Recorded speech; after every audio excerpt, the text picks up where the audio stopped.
Tiqa es el ala shkwaskwitsin le choche kulman karanza nim la tenemit Estados Unidos rikenab le kaskwitsin mar le comune con que charan de Estados Unidos chik angelak mara inmigrantes na tiamangre yo que te bat halam la organizaciones humanitarias mara licenciados abogados na tiamangre mara políticos yo que banna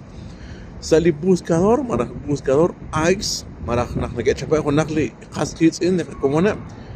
nege oxysik wal sali sistema abanan in kajik na taulimank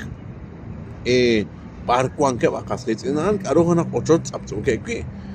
mana khani joke dishke bali familiares kana nege chapele khasqit inan nege shnaw nak chapeleb nege shnaw nak shek amek sa khonak nakh abanan nak shnaw karo khonak nakh par khali nakh khan shek amek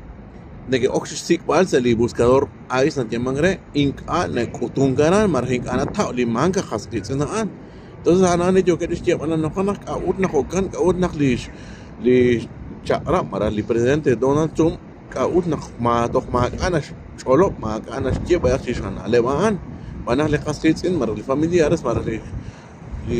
comune khasqitante rashna bal par kwa khonak karu ochoch khonak con que viene khasqitanan nege chape abanan sali buscador ais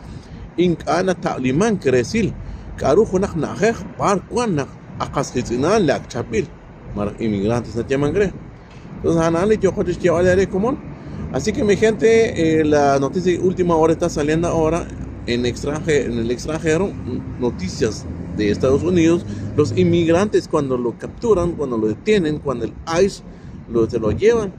en el buscador ICE ya no aparecen, es como que no estuvieran capturados. Entonces es lo que está pasando ahora, que no aparecen organizaciones humanitarias, políticos, licenciados, todo eso están, ya saben, pero están esperando alguna respuesta parte del presidente de Estados Unidos, Donald Trump. Así que mi gente, eso está pasando en Estados Unidos. Así que lastimosamente que allá tenemos paisanos, pero esperamos que lo arreglen ese sistema para poder localizarlo. Muchísimas gracias mi gente. Sígueme para más noticias.